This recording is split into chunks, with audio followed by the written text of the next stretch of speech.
नमस्कार, डायबिटीज पर चर्चा टॉक शो पर आप सभी का स्वागत है। मैं आपकी एंकर हलीन सानी। आधुनिक जीवन शैली और तनाव के कारण मधुमेह यानी डायबिटीज काफी तेजी से बढ़ रही है। विश्व के आंकड़ों को अगर देखें तो हिंदुस्तान के डायबिटीज के सबसे ज्यादा मरीज हैं और इसी कारण भारत को विश्व की डायबिटिक कैपिटल भी कहा जाता है।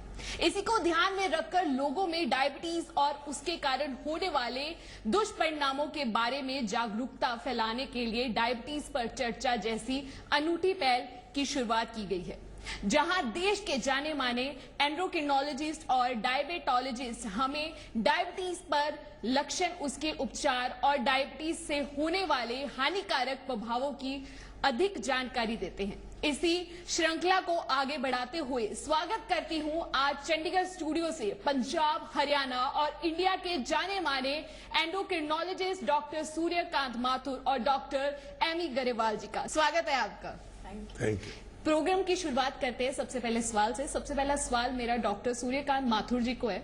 डायबिटीज के आम लक्षण क्या है और यदि डायबिटीज का उपचार ना किया जाए तो डायबिटीज समय के साथ शरीर को कैसे प्रभावित करता है?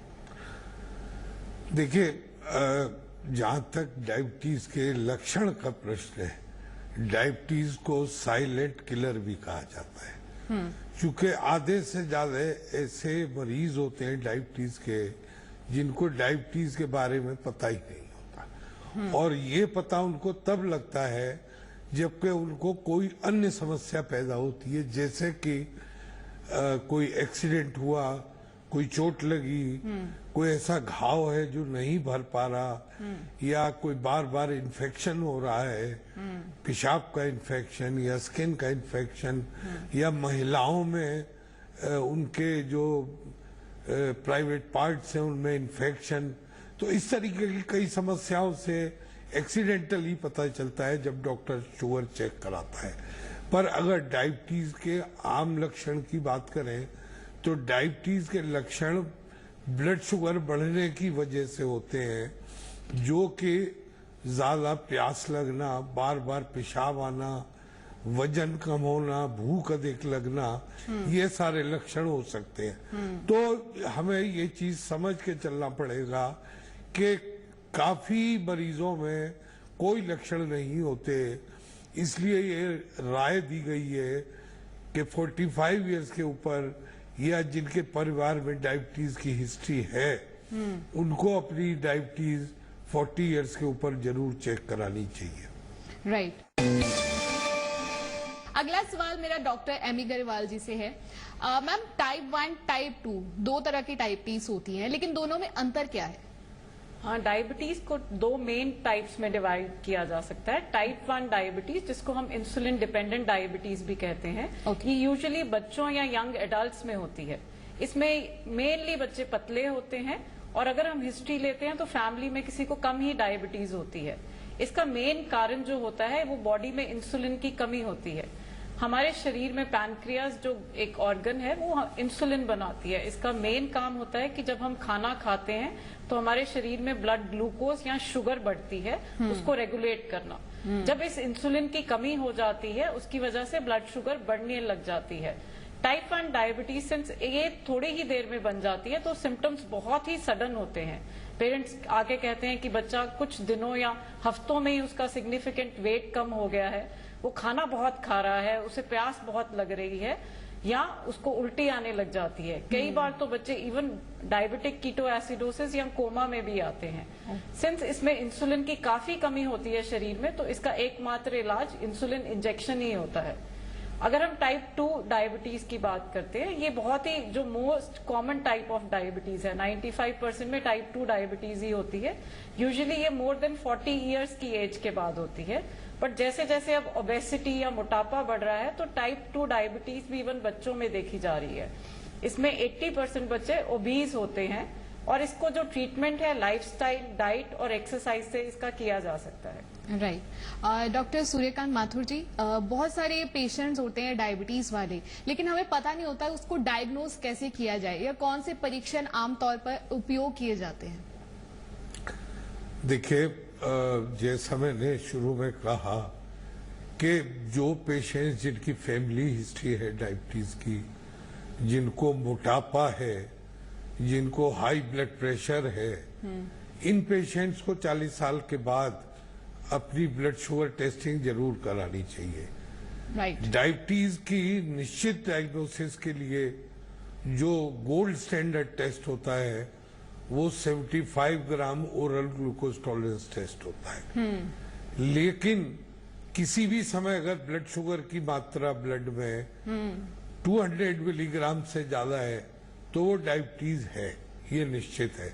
ओके। और यदि खाली पेट ब्लड शुगर 126 मिलीग्राम से ज्यादा है तो वो भी डायबिटीज की श्रेणी में आती है। राइट।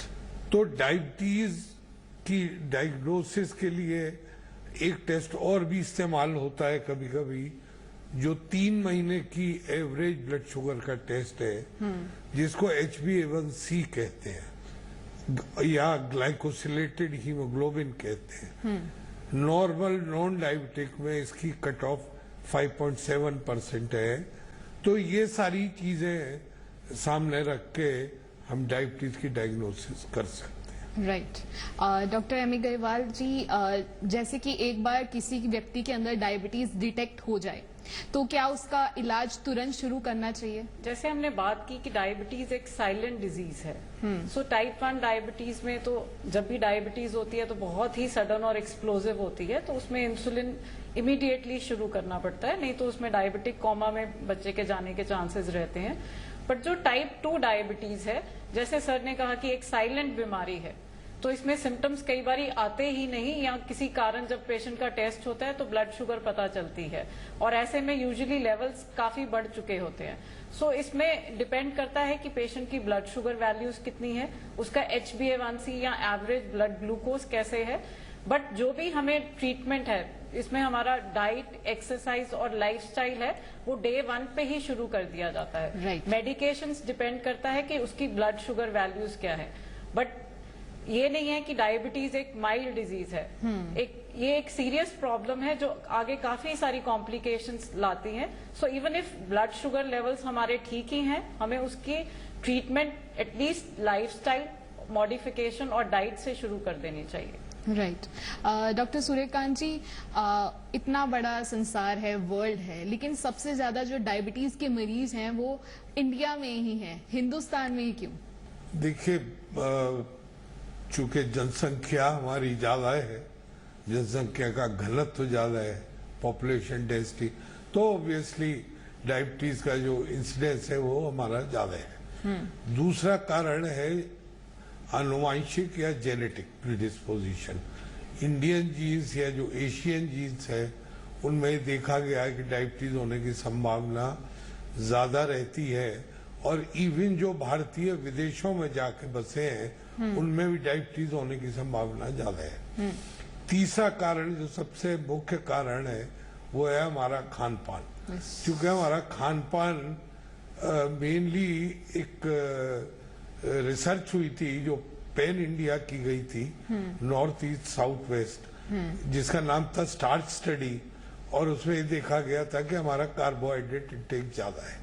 बिल्कुल। तो carbohydrate intake, fat intake, paratha, lassi, butter chicken, ये हमारे फेवरेट फूड्स हैं। इसके साथ में चूंकि हम पंजाब हरियाणा क्षेत्र में बैठे हैं तो ये हमें पता है कि यहाँ के लोगों में अल्कोहल यानी शराब पीने की हैबिट भी ज्यादा है। राइट। और इस सब के ऊपर जो सबसे इम्पोर्टेंट है वो ये है कि जो फिजिकल एक्टिविटी है या व्यायाम या एक्सरसाइज वो बिल्कुल मिनिमम है या नहीं है।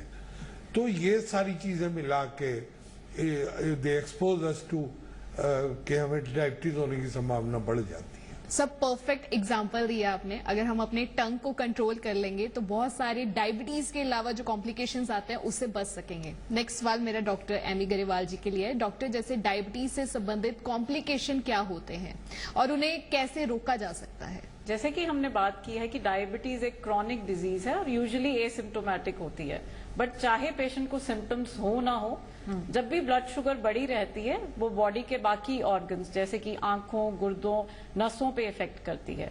डायबिटीज में हार्ट के डिजीज 2 से 3 गुना ज्यादा होते हैं, जैसे कि heart attack, heart failure. Diabetes में स्ट्रोक का प्रेवलेंस ज्यादा बढ़ जाता है। इसके अलावा डायबिटीज आईज पे इफेक्ट करता है, जिसको हम डायबिटिक रेटिनोपैथी कहते हैं, जिसमें पेशेंट की विजन जाने के बहुत चांसेस बढ़ जाते हैं। इसके अलावा किडनी पे इफेक्ट होता है, जिसको डायबिटीज किडनी डिजीज कहा जाता है। तो इनिशियली जैसे कि हम यूरिन का टेस्ट कराते हैं, जिसको हम यूरिन माइक्रो एल्ब्यूमिन कहते हैं, उससे ये डिटेक्ट किया जा सकता है।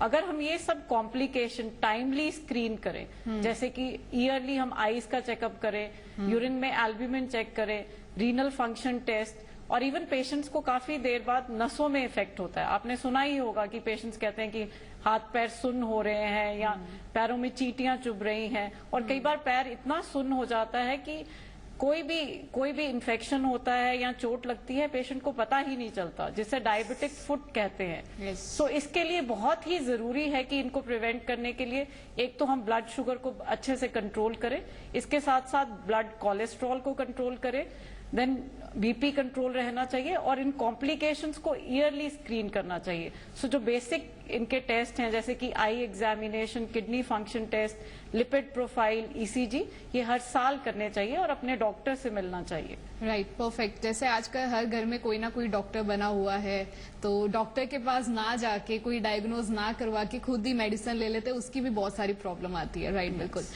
डॉक्टर सूर्यकांत माथुर जी, आपके लिए सवाल है कि यदि किसी को डायबिटीज विकसित होने का खतरा होता है तो उसे क्या करना चाहिए? देखिए, जैसा मैंने बताया कि डायबिटीज की cut off 126 fasting blood sugar, 200 खाने के बाद मिलीग्राम ब्लड शुगर अगर है, लेकिन इससे पहले की एक कंडीशन होती है जिसे प्री डायबिटीज कहते हैं। यानी अगर खाली पेट ब्लड शुगर 100 से 125, खाने के बाद ब्लड शुगर 140 से 199 मिलीग्राम पर डेसीलीटर है, तो ये डायबिटीज की प्राथमिक अवस्था है, जिसे हम प्री डायबिटीज कहते हैं। इन लोगों को लाइफस्टाइल मॉडिफिकेशन, जैसा डॉक्टर एमी ने बताया, यानी खाने पीने में सावधानी, नियमित व्यायाम, अच्छा लाइफस्टाइल और अल्कोहल, स्मोकिंग, इनसे दूर रहना, एक नियमित दिनचर्या, इस सब की आवश्यकता है। अगर ये हम फॉलो करें तो इससे बचा जा सकता है। डॉक्टर एमी गरिवाल जी, डायबिटीज में जो एक्सरसाइज होती है वो कितनी इम्पोर्टेंट है, और किस प्रकार की डायबिटीज में एक्सरसाइज होती है? अगर हम देखें तो एक्सरसाइज और लाइफस्टाइल मॉडिफिकेशन हर क्रॉनिक डिजीज के लिए बहुत ही जरूरी है। जैसे कि डॉक्टर माथुर ने कहा है, एक्सरसाइज से बहुत सारे बेनिफिट्स होते हैं। इसको हम कह सकते हैं इट हैज ग्लोबल बेनिफिट्स।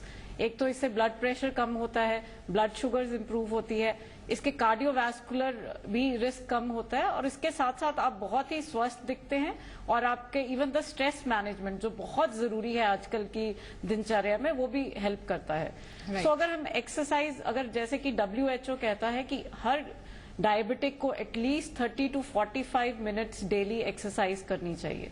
अगर हम एक्सरसाइज को डिवाइड करें तो इसमें 3 तरह की एक्सरसाइज आती है। एक एरोबिक एक्सरसाइज है, दूसरी रेजिस्टेंस एक्सरसाइज है, और तीसरी फ्लेक्सिबिलिटी। एरोबिक एक्सरसाइज ये आपके हार्ट के लिए अच्छी है। इसमें सिंपल वॉकिंग हो सकती है, डांसिंग हो सकती है, बैडमिंटन हो सकता है, या किसी को गार्डनिंग पसंद है। देन फ्लेक्सिबिलिटी एक्सरसाइजेस करनी चाहिए, ताकि अगर कभी भी इंसान गिरे तो इंजरी के चांसेस कम हो जाए। और तीसरी जो मेन इंपॉर्टेंट है वो है रेजिस्टेंस एक्सरसाइज, जिससे हमारे मसल की टोनिंग होती है। तो ये तीनों एक्सरसाइजेस यूजुअली करनी चाहिए। मे बी एक दिन आप कोई और कर सकते हैं, एक दिन रेजिस्टेंस एक्सरसाइज कर सकते हैं, पर उससे पहले भी हमें अपने डॉक्टर से बात करनी चाहिए कि किस लेवल की एक्सरसाइज कर सकते हैं और कितनी कर सकते हैं। इसमें एक सवाल जोड़ना चाहूंगी कि कितने टाइम के लिए, 1 घंटा, 2 घंटा, आधा घंटा, कितने दिन में कितना वक्त एक्सरसाइज करनी चाहिए? हाँ, ये बहुत ही इम्पोर्टेंट और अच्छा सवाल है। अब हर 2 इंडिविजुअल डिफरेंट होंगे। जो एक इंडिविजुअल वो जो बिल्कुल ही सेडेंटरी लाइफस्टाइल है, उसके लिए तो हम कहेंगे कि आप मे बी 10 मिनट से शुरू कीजिए, वॉक कीजिए। कई बार ऐसा होता है कि पेशेंट आज एक्सरसाइज की और 10 दिन चल ही नहीं पाते। तो एक्सरसाइज की इंटेंसिटी इतनी होनी चाहिए कि आप अपना रेगुलर दिनचर्या कर सकें। So initially may be start slowly, 10 minute से शुरू कीजिए, देन उसको आप बढ़ाते जाइए। सो कितने लेवल तक कर सकते हैं, maybe up to 1 hour also. और इसके अलावा ये भी है कि हम अपनी रूटीन की एक्टिविटीज बढ़ाएं, जैसे कि अगर स्टेयर्स हैं तो उसको यूज करें, कार की जगह वॉकिंग करें। सो इट ऑल डिपेंड्स कि कौन सा पेशेंट कितना एक्टिव है और उसकी बेसलाइन एक्टिविटी कितनी है।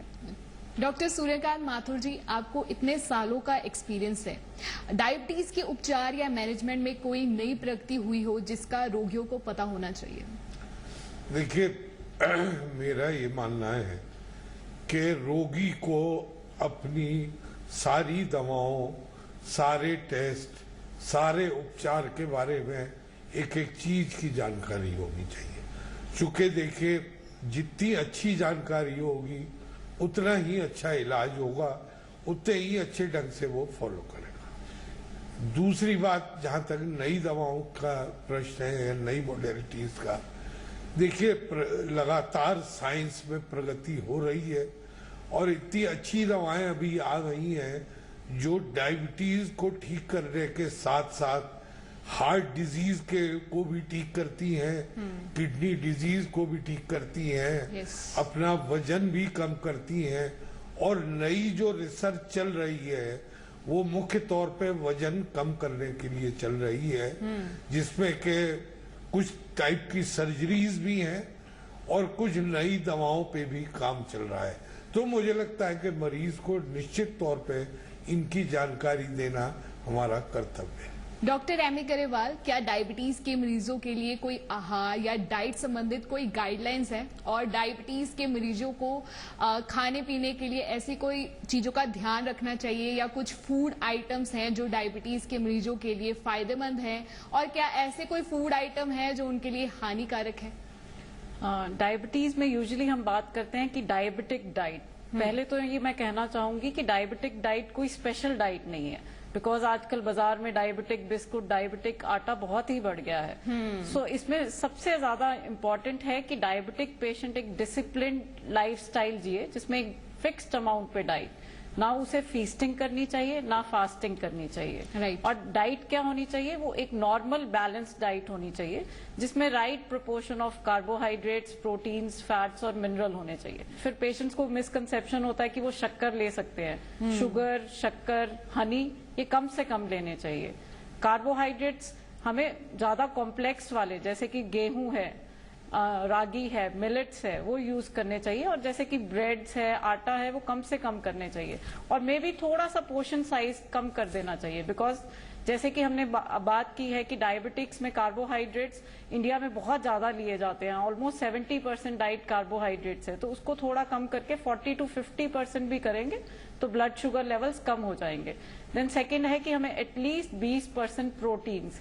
अब प्रॉब्लम आती है कि इंडियन पेशेंट्स यूजुअली वेजिटेरियन है, तो क्या लिया जाए, जैसे कि दालें हैं, राजमा है, चना है, फिर इसके साथ पनीर या दही हो गया, दूध हो गया, तो उसकी एडिक्वेट अमाउंट्स लेनी चाहिए। एक्चुअली हर मील में थोड़ा सा प्रोटीन होना चाहिए, वो जैसे कि दही हो गया, किसी डाइट में दाल ली जा सकती है।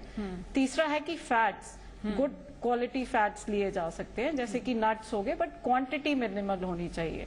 राइट। इसके अलावा ग्रीन लीफी वेजिटेबल्स वो ज्यादा मात्रा में लेने चाहिए, क्योंकि उससे हमें अच्छा अमाउंट ऑफ फाइबर, मिनरल्स मिलते हैं। देन फ्रूट्स भी 1 से 2 फ्रूट्स दिन में लिए जा सकते हैं। सो फाइनली जो डाइट है वो ऐसी होनी चाहिए कि सस्टेनेबल हो, एक्सट्रीम उसमें नहीं जाना चाहिए कि कभी कीटो डाइट हो गई, कभी टोटली हाई प्रोटीन डाइट हो गई, वो सस्टेनेबल नहीं रहती। और डाइट बोरिंग भी नहीं होनी चाहिए, ताकि पेशेंट डाइट को एंजॉय कर सके। Right. Doctor M A. Grewal, doctor Suryakant Mathur ji, आप दोनों से लास्ट में मैं मैसेज पूछना चाहती हूँ। आपका हमारे दर्शकों को जो डायबिटिक हैं या जिन्हें डायबिटीज नहीं है, उनके लिए क्या संदेश है जिनसे वो एक स्वस्थ और एक्टिव लाइफ जी सकते हैं? सबसे पहले डॉक्टर सूर्यकांत माथुर जी। तो मित्रों, डायबिटीज पे चर्चा में आपने कुछ सवालों के जवाब सुने, लेकिन चलते चलते कुछ आपको संदेश मैं देना चाहूंगा, जो इस बारे में है कि आप जानकार बने, अपनी बीमारी को समझें, समय समय पर जब डॉक्टर आपको निर्देश दे उससे जाके मिलें। कुछ जो आवश्यक टेस्ट होते हैं डायबिटीज से संबंधित वो अवश्य करें। अगर लेबोरेटरी से करवाने की आवश्यकता है डॉक्टर के इंस्ट्रक्शन के हिसाब से तो उसको करवाएं। और इसमें एक चीज मैं जरूर कहना चाहूंगा कि जैसा डॉक्टर से आप डिस्कस करें और रेगुलर ब्लड शुगर मॉनिटरिंग अवश्य करें, जिसको हम SMBG या HMBG यानी self monitoring of blood glucose या home monitoring of blood glucose कहते हैं। चूंकि अगर इसको आप करेंगे और एक कागज पे आप नोट करके ले जाएंगे अपने डॉक्टर के पास, तो उसको आपका ट्रीटमेंट प्लान करने में बहुत सुविधा होगी। और इससे आपको भी पता चलेगा कि किस समय क्या चीज खाने से आपकी शुगर बढ़ रही है, कब आपकी शुगर कम हो रही है। चूंकि ये आपको इसलिए करना भी आवश्यक है कि ब्लड शुगर का कम हो जाना, जिसे हम हाइपोग्लाइसीमिया कहते हैं, वो बहुत ही खतरनाक स्थिति है। और हाइपोग्लाइसीमिया अगर ब्लड शुगर 70 मिलीग्राम से कम हो जाए तो उसको हाइपोग्लाइसीमिया कहते हैं। और इसमें आपको चक्कर आ सकते हैं, घबराहट हो सकती है, पसीना आ सकता है, दिल की धड़कन बढ़ सकती है, यहाँ तक कि आप बेहोश भी हो सकते हैं, हार्ट अटैक भी हो सकता है। डॉक्टर एमी गरेवाल जी, आप भी क्या मैसेज देना चाहते हैं हमारे दर्शकों को जो हमारा शो देख रहे हैं? डायबिटीज के ऊपर बहुत सारी बातें होगी, लेकिन इन कंक्लूजन आप क्या बताएंगे उनको? मेरा मैसेज है कि हमें एक्टिव रहना चाहिए, एक डिसिप्लिन लाइफ स्टाइल फॉलो करना चाहिए, ताकि जो भी ये क्रॉनिक बीमारियां हैं इससे बचे रहें। और अगर आपको डायबिटीज है तो रेगुलर एक्सरसाइज करें, वो किसी भी फॉर्म में हो सकती है, एटलीस्ट 30 to 45 मिनट्स। इसके अलावा थ्रू आउट द डे अपनी एक्टिविटी को इम्प्रूव करें। देन सेकेंड है कि डाइट को फॉलो करें, एक डिसिप्लिन डाइट को फॉलो करें और डाइट फैट्स को छोड़ें। यूजुअली जो फैट रहता है कि शक्कर खा सकते हैं, उसको अवॉइड करें। फ्रूट्स दिन में 1 से 2 ही ले सकते हैं, बिकॉज बहुत सी धारणा बन गई है कि डायबिटिक्स में फ्रूट्स की शुगर ब्लड शुगर को नहीं इंक्रीज करती। वो एक धारणा है। आपको 1 to 2 फ्रूट्स पर डे लेने चाहिए। इसके अलावा आपको अपनी मेडिकेशंस रेगुलरली लेनी चाहिए एंड वेरी इंपॉर्टेंट कि ब्लड शुगर्स मॉनिटरिंग करें। जैसे कि डॉक्टर माथुर ने कहा है कि अगर हमें पता होगा कितनी शुगर्स हैं, वो हमारा कंट्रोल इंप्रूव करेगी और इवन हाइपोग्लाइसीमिया के बारे में पता चलेगा। एंड लास्टली, अपने डॉक्टर को रेगुलरली मिलें ताकि वो आपकी मेडिकेशंस को सेट कर सकें और आपको मोटिवेट कर सकते हैं। So keep moving, keep smiling and be healthy. Thank you. Diabetes पर खास चर्चा के लिए आप दोनों का बहुत बहुत धन्यवाद एंड होप सो कि आज जितने भी दर्शक ये प्रोग्राम देख रहे हैं उनको अपने सारे सवालों का जवाब मिल गया होगा। हर बीमारी के इलाज की शुरुआत सही जानकारी से होती है। हम उम्मीद करते हैं कि हमारे इस खास शो के जरिए डायबिटीज से जुड़े हुए सवालों के जवाब आपको मिल गए होंगे। डायबिटीज और उसके मैनेजमेंट के बारे में अधिक जानकारी प्राप्त करने के लिए आप हमारी फेसबुक पेज डायबिटीज पर चर्चा के माध्यम से भी जुड़ सकते हैं। डायबिटीज पर चर्चा पेज यूट्यूब, ट्विटर और इंस्टाग्राम पे भी है। आज के इस खास शो में बस इतना ही। आप बने रहिए हमारे साथ। नमस्कार।